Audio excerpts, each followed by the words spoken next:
Hey everyone, thanks for stopping by. So, what we're talking about today is controversial marketing. Uh, and one of the biggest controversial marketing right now going on is the Lily Phillips Bonnie Blue thing. It is not real. It is just a marketing tactic.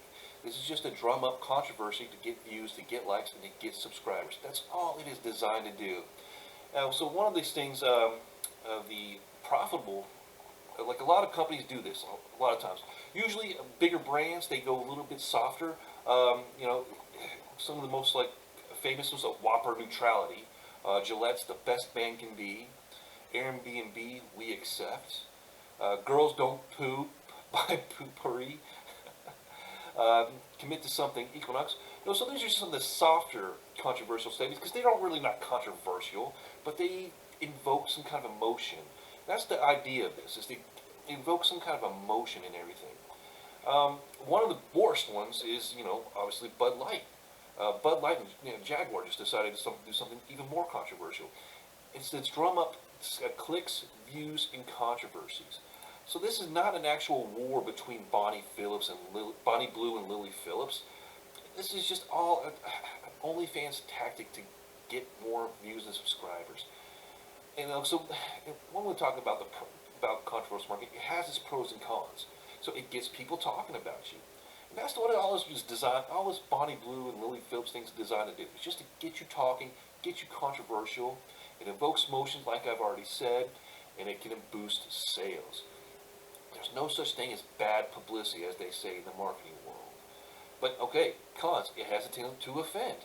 That's also a good thing. It can damage a brand's reputation. Again, we've mentioned Bud Light. We've mentioned Jaguar.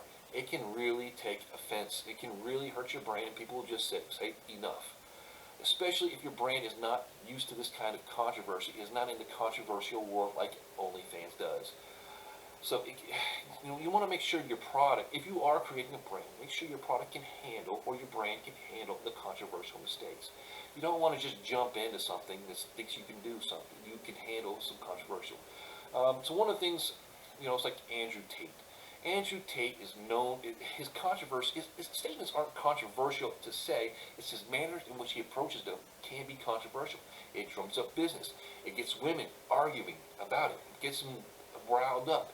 And guys are like, well, let me check out, what's he saying? Oh, men should be more massive. Is that controversial? Not at all. But women hate it for some strange reason. And they're like, oh well. It's to evoke emotions. Um,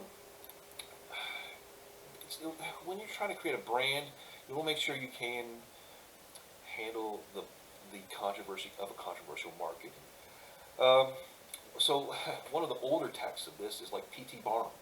P.T. Barnum would actually invite journalists who wrote negative pieces about him and give them front to his circus tents and give him front row seats.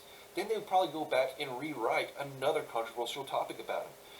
That just would draw up more customers for him because people would read this and like, wow, he went there, he did it again. So if you went, they went. Even P.T. Barnum himself would even write negative reviews of himself and send it into the opinion section of the newspapers. Again, just to draw up controversial inquiry. Once you draw up inquiry, you draw up, sales. That's all it's designed to do. So if you're stuck, and people have even actually been known to actually go on Fiverr nowadays and get people to create controversial posts. So one of the biggest things, like I noticed in TikTok, people are afraid of getting negative views or negative reviews or negative comments. So don't be afraid of negative comments. The negative comments you want to ignore, but you want to actually see if you can get them to engage you and create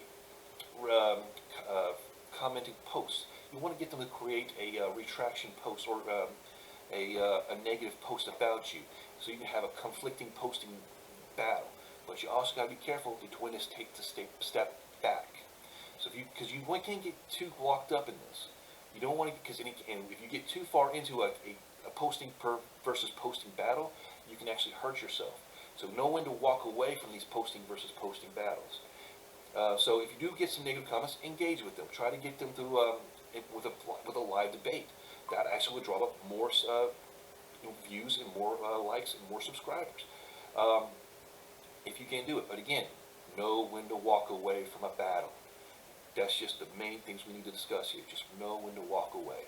So controversial marketing can work for you if your brand can handle it and if you can handle it. But don't be afraid of negative comments when you're posting. Engage negative comments. Invite dialogue. Create and see if you can get a post versus post battles per se going on. It may help your brand. It may help build your brand. So, like I said, and just know what you're doing. If you have any questions, please feel free to ask. And if you would, please like and subscribe. Thank you.